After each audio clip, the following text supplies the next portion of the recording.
তার পায়ের চিহ্ন যেখানে পড়েছে সেখানে ইসলামের শক্তি বেড়ে গেছে। আপনারা জানেন 90 দশকে উনি মনোহরা এসেছিলেন, অনেক মুরব্বী যারা বসে আছেন তারা সেখানে গিয়েছিলেন, অনেক যুবক যারা মনে আছে তাদের সেখানে কিসের কারণে আমাদের এই মনোহরাতে আমাদের এই অঞ্চলে তিনি জায়গা নিয়েছিলেন।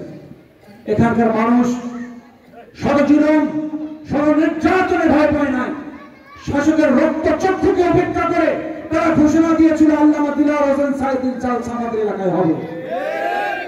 আমরা জানি তৎকালীন আওয়ামী লীগের নেতারা যাদের অভ্যাস ইসলামী কর্মকাণ্ডগুলোতে বাধা দেওয়া,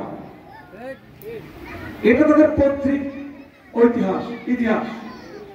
আপনি যদি তার পিতার ইতিহাস থেকে শুরু করে আজকে স্বৈরাচার ফেরাউন হাসিনার ইতিহাসও আপনি দেখেন, তার বাবাকেও ছাড়িয়ে গিয়েছিল এই হাসিনার কারণে একটা মায়ের গর্ভের শিশু পর্যন্ত নিরাপদ থাকতে পারে নাই, একজন কৃষক পর্যন্ত নিরাপদ থাকতে পারে নাই, একজন ভ্যান চালক রিক্সা চালক থেকে খেটে খাওয়া মানুষগুলো একজন বাংলার চেয়ে নিরাপদ ছিল না। আপনারা জানেন জুলুমের পর জুলুম নিঃশ্বাস করে দিয়েছিল আমাদের প্রত্যেকটা বাঙালিকে, যারা একজন স্বাধীনভাবে একজন মানুষ ব্যবসা করে খেতে পারে নাই, চাঁদা দিতে হয়েছে। একজন মানুষ যদি কোনোদিন গ্রাম প্রধানদের কাছে বিচার প্রার্থী হয়েছে, ঘুষ দিতে হয়েছে। একজন মানুষ যদি একটু চা স্টলে বসে চা খেয়েছে, ওই শকুনেরা কান পেতে শুনেছে ওই লোকটা আসলে কিসের গল্প করে। অর্থাৎ আমাদের বাক স্বাধীনতা এমন ভাবে রুদ্ধ করে দেওয়া হয়েছিল, অর্থাৎ সবসময় একটা কালো থাবা আমাদের মুখের সামনে সেরকম হারণ পেতে থাকত। আমি সেই সব আওয়ামী লীগদের বলতে চাই, ভাইরা, আমি তো মনে করছিলাম যে আপনাদের পতন হলে এই সারা বাংলাদেশে ইটের ভাটা চলবে, আপনারা একজনও বাড়িতে ঘুমাতে পারবেন না, একজনও আপনার সুস্থ মস্তিষ্কে বাংলাদেশে থাকতে পারবেন না। কিন্তু আলহামদুলিল্লাহ আজকে বিশ্বকে বিস্ময় করে দিয়েছে আমাদের জামাত ডক্টর শফিকুর রহমান, যিনি বিজয়ের পর শুধু একটা বার ঘোষণা দিয়েছিলেন, আমার বাংলাদেশ জামাত ইসলামের কর্মীরা তোমরা শুনে রাখো, প্রতিপক্ষের বাড়ির একটা গাছের পাতাও যেন না নড়ে।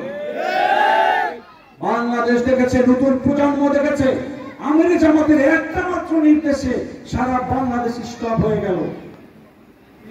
কিন্তু এই বিজয়কে যারা ভুলে গিয়ে, যারা সেই সময়ে স্বৈরাচারের পা চেপেছেন, আমাদের আশেপাশের কিছু ভাইরা যাদের নামে একটা মামলাও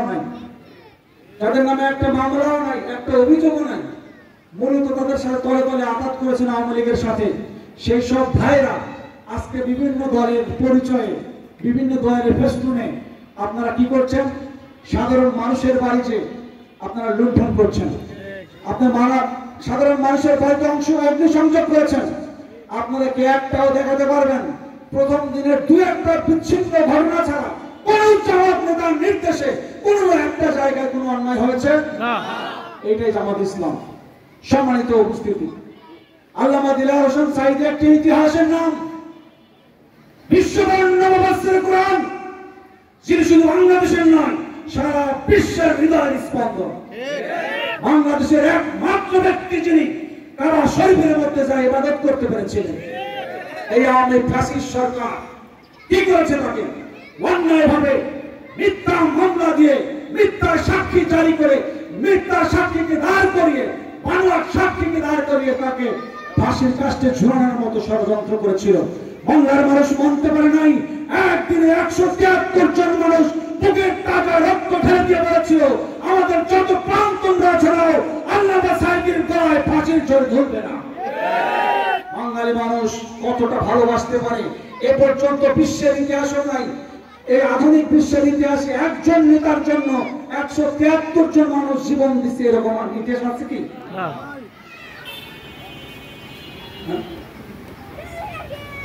সম্মানিত উপস্থিতি, আল্লামা সাইদি সাহেব একটি কথা বলেছিলেন যে আমাদের তোমরা মৌলবাদী বলো।